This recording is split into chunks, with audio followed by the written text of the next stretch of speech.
College admission 2024 অবশেষে অপেক্ষার অবসান ঘটল। সেকেন্ড মেরিট লিস্ট প্রকাশ হলো। তোমরা বুঝতে পারছো যে সেকেন্ড মেরিট লিস্ট প্রকাশ হয়েছে। যারা চিন্তায় ছিলে যে প্রথম লিস্টে যাদের নাম আসেনি তারা কি কলেজে ভর্তি হতে পারবে কি না, তাদের জন্য অবশ্যই সেকেন্ড মেরিট লিস্ট। এবং সেই সঙ্গে যারা যাদের প্রথম লিস্টে নাম এসেছিল এবং পছন্দের কলেজ পায়নি, যারা অটো আপগ্রেডেশন ইএস করে অ্যাডমিশান নিয়েছিলে তাদেরও লিস্টে নাম এসেছে। এবং তারা কিভাবে ভর্তি হবে, আবার পুনরায় নতুন করে ভর্তি হবে, কিভাবে ভর্তি হবে, তাদের কি অবশ্যই ভর্তি হতেই হবে আপগ্রেডেড রাউন্ডে যদি যে কলেজে নাম এসেছে, এই সমস্ত বিষয়গুলো নিয়ে আলোচনা করব। এবং সেকেন্ড লিস্ট কিভাবে চেক করবে, এবং সেকেন্ড যাদের প্রথম লিস্টে নাম আসেনি তাদের সেকেন্ড লিস্টে যদি নাম এসেছে কিনা তারা কিভাবে দেখবে, এই সমস্ত বিষয়গুলো নিয়ে আজকে আলোচনা করব। তাই ভিডিওটা শেষ পর্যন্ত দেখতে থাকো। আরও অনেক ইন্টারেস্টিং বিষয় আমি বলবো তোমাদের, পুরো তথ্য ইনফরমেশন আমি এই ভিডিওর মাধ্যমে দেওয়ার চেষ্টা করব। ঠিক আছে, তোমরা সবাই সঙ্গে থেকো। আর যারা নতুন তারা অবশ্যই চ্যানেলটাকে সাবস্ক্রাইব করে আমার পাশে থাকবে। আমি এরকমই আরও নতুন নতুন ভিডিও তোমাদের জন্য নিয়ে আসবো। প্রথমেই বলি, দেখো সেকেন্ড মেরিট লিস্ট চেক করতে গেলে এক্সট্রা করে কিছুই করতে হবে না। তোমরা প্রথম মেরিট লিস্ট যেভাবে চেক করেছিলে, তোমরা একদম সেন্ট্রালাইজ পোর্টাল অ্যাডমিশনে যাবে, সেখানে গিয়ে তোমরা লগ ইন করবে। মানে একটা ডান দিকের একদম কোণে দেখবে একটা অপশান আছে লগ ইন অপশান, সেখানে ক্লিক করলেই তোমার একটা ইন্টারফেস সামনে আসবে। সেখানে তোমার ইমেল আইডি চাইবে এবং তারপর পাসওয়ার্ড দেবে। ইমেল আইডি পাসওয়ার্ড দেওয়ার পর তোমার একটা ইন্টারফেস খুলে যাবে তোমার পোর্টাল।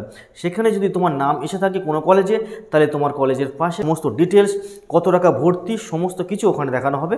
এবং তুমি ভর্তি হতে চাইলে অবশ্যই টেক অ্যাডমিশনে গিয়ে তবে তুমি সেকেন্ড মেরিট লিস্টে তোমার নাম এলে তুমি ভর্তি হয়ে যেতে পারো। এবার আসছি যারা অটো আপগ্রেডেশন করেছে, এবং অটো আপগ্রেডেডে যাদের নাম এসেছে কিভাবে এসেছে দেখো। অনেকে 5 নম্বর কলেজে নাম এসেছিল প্রথম লিস্টে, তারা হয়তো তাদের পছন্দের কলেজ নয় সেটা, এবং তারা 1, 2, 3, 4-এর মধ্যে আসার চেষ্টা করেছে।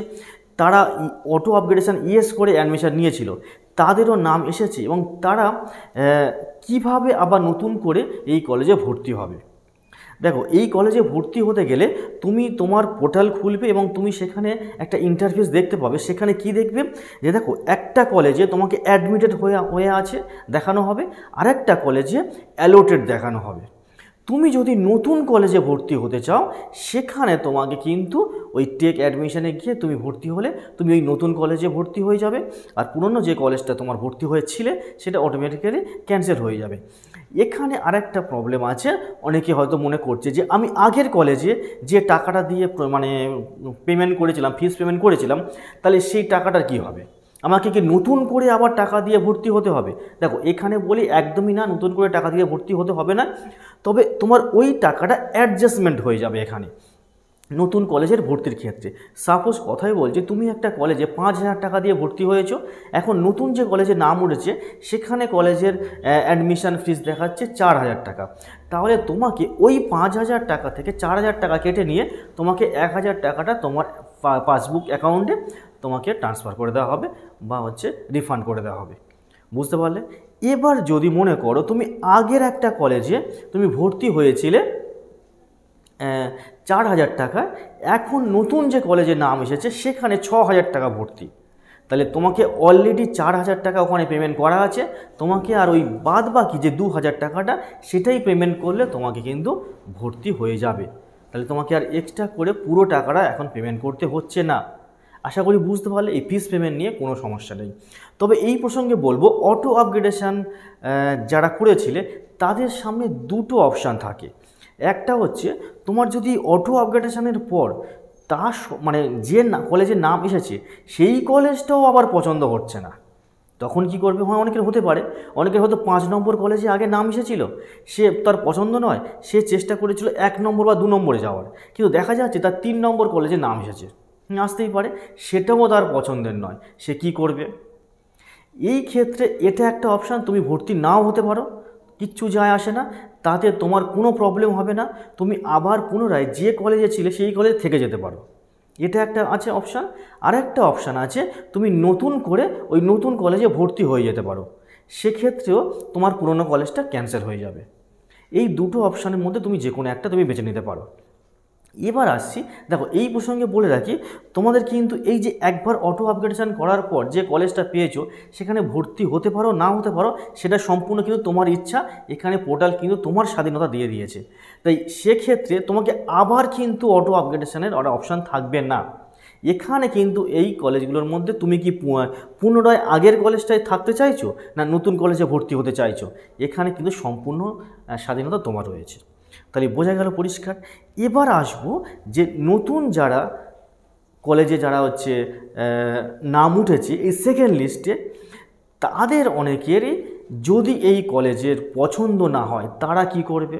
দেখো আমি তাদের ক্ষেত্রে বলবো অ্যাডমিশান না নেওয়ার পক্ষে আমি নই।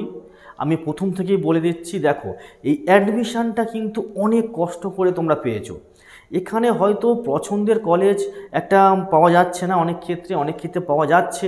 যারা পছন্দের কলেজ পাচ্ছে তারা অবশ্যই ভর্তি হয়ে যাচ্ছে, যারা পাচ্ছে না তাদের মধ্যে অনেক কষ্ট দুঃখ, সেটা আমরা বুঝতে পারছি।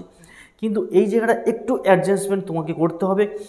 দেখো যদি একান্ত সমস্যা হয়, অনেক দূরের কোনো কলেজ পেয়েছো, সাবজেক্ট একেবারে পছন্দ হচ্ছে না, দেখো সাবজেক্টের ক্ষেত্রে তোমাকে এই প্রসঙ্গে বলে রাখি, তোমরা কিন্তু সাবজেক্ট পরিবর্তন তোমরা কিন্তু যে কলেজে ভর্তি হবে সেই কলেজে যখন রেজিস্ট্রেশন হবে তখনও একবার সুযোগ দেওয়া হয় সাবজেক্ট একটু এদিক ওদিক করে নেওয়ার ক্ষেত্রে, ঠিক আছে, সেগুলো চেঞ্জ করার সুযোগ থাকে। কিন্তু কলেজটা হয়তো তুমি পছন্দের কলেজ পাচ্ছ না, অনেকটা দূরে। দেখো আমি একটা এক্সাম্পল দিই, মনে করো কোনো কলেজ তুমি হচ্ছে পেয়েছো যে কলেজটা তোমার বাড়ি থেকে 10 কিলোমিটার দূরে। এবার হয়তো তুমি কোনো কলেজ চাইছো যে কলেজটা তোমার বাড়ি থেকে 7 কিলোমিটার দূরে। এই 2-3 কিলোমিটারের ডিফারেন্সটা কোনো ব্যাপার না, এটুকু তোমাদের মানিয়ে নিতে হবে। কিন্তু কলেজ একবার কিন্তু অ্যাডমিশান না হলে, নাম আসা সত্ত্বেও, সেক্ষেত্রে কিন্তু অনেকটা সমস্যা হতে পারে। আমি আগের ভিডিওগুলোতে বলেছি, এখনও বলছি, অনেকটা সমস্যা হতে পারে। এবার মনে করো যে কোনো কলেজ, তুমি যে কলেজটা পেয়েছো সেই কলেজটা প্রায় 30-40 কিলোমিটার দূরে হয়ে যাচ্ছে তোমার বাড়ি থেকে। সেক্ষেত্রে তো তোমার তো যাতায়াতের অনেক সমস্যা হতে পারে, এবং তুমি চাইছো তোমার 10 কিলোমিটারের মধ্যে কোনো কলেজ পেতে। সেক্ষেত্রে তুমি কিন্তু ভর্তি না হয়ে তুমি মপ আপ রাউন্ডের জন্য যেতে পারো, এবং মপ আপ রাউন্ডের জন্য ওয়েট করতে পারো, সেখানে কিন্তু তোমার একটা সুযোগ থাকছে। তবে আবারও বলছি, একান্ত প্রয়োজন না হলে কলেজ অ্যাডমিশন ক্যান্সেল করো না, বা তুমি কলেজে ভর্তি হও না, এমনটা কিন্তু করো না একান্ত প্রয়োজন না হলে, ঠিক আছে। এটা একটা বিষয় গেল। আর একটা বিষয়, যারা প্রথম লিস্টে যাদের নাম এসেছিল, এই যে ফেজ 1-এর প্রথম লিস্টে যাদের নাম এসেছিল, যারা অ্যাডমিশান নেয়নি, প্রায় 60,000 স্টুডেন্ট অ্যাডমিশান নেয়নি। তোমরা জানো প্রায় 4,22,000-এর প্রথম লিস্টে নাম ছিল, তাদের মধ্যে প্রায় 3,65,000-এর মতো ভর্তি হয়েছে। আমি যারা ভর্তি হয়নি তাদের কিন্তু এই যে লিস্টের কিন্তু কোনো রকম তাদের নাম নেই, তাদের কোনো কাজ নেই, ঠিক আছে। যারা প্রথম লিস্টে নাম এসেছে, যারা হচ্ছে ভর্তি হয়নি, তারা সরাসরি মপ আপ রাউন্ডে যেতে পারবে, ঠিক আছে। এবার অনেকে প্রশ্ন করছে যে মপ আপ রাউন্ডে গিয়ে সত্যি কি আমরা পছন্দের কলেজ পাবো, আমরা কি সিট ঠিকঠাক পাবো? সেটা এখনই বলা যাচ্ছে না, যতক্ষণ না সেকেন্ড লিস্ট কমপ্লিট হচ্ছে ভর্তি প্রক্রিয়া। ফার্স্ট লিস্টে ভর্তি প্রক্রিয়া তোমরা জেনে গেছো, 3,65,000 ভর্তি হয়েছে, প্রায় এরকমই। এবং সেকেন্ড লিস্টে কতটা ভর্তি হয় তার উপর ডিপেন্ড করে কিন্তু মপ আপ রাউন্ডের সেই লিস্টগুলো তৈরি করা হবে। সেখানে কত সিট, কোন কলেজে কত সিট ফাঁকা আছে সেটা বোঝা যাবে। সেক্ষেত্রে তোমরা কিন্তু মপ আপ রাউন্ডে তোমাদের কতটা সুযোগ থাকছে সেটা তখনই তোমরা বুঝতে পারবে। তাহলে আজকের আমি এই ভিডিওতে পুরো বিষয়টা বললাম। যারা প্রথম লিস্টে যাদের নাম আসেনি, তারা কিন্তু হচ্ছে সেকেন্ড লিস্টে তাদের একটা বড় সুযোগ ছিল, তাদের অনেক। যাদের নাম এসেছে তারা অবশ্যই ভর্তি হয়ে যাবে। কিভাবে ভর্তি হবে সেটাও বলে দিলাম, কিভাবে মেরিট লিস্ট চেক করবে সেটাও বললাম।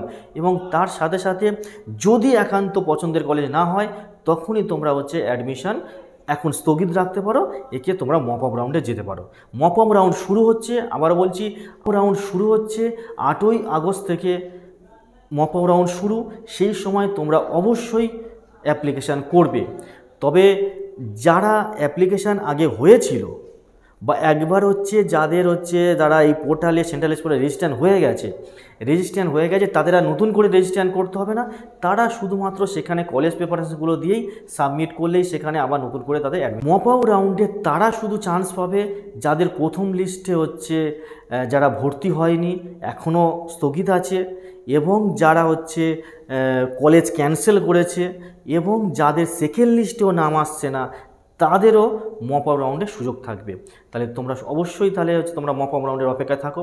আজকের ভিডিওটা এই পর্যন্ত, দেখা হচ্ছে পরের ভিডিওতে। ততক্ষণ ভালো থেকো সবাই।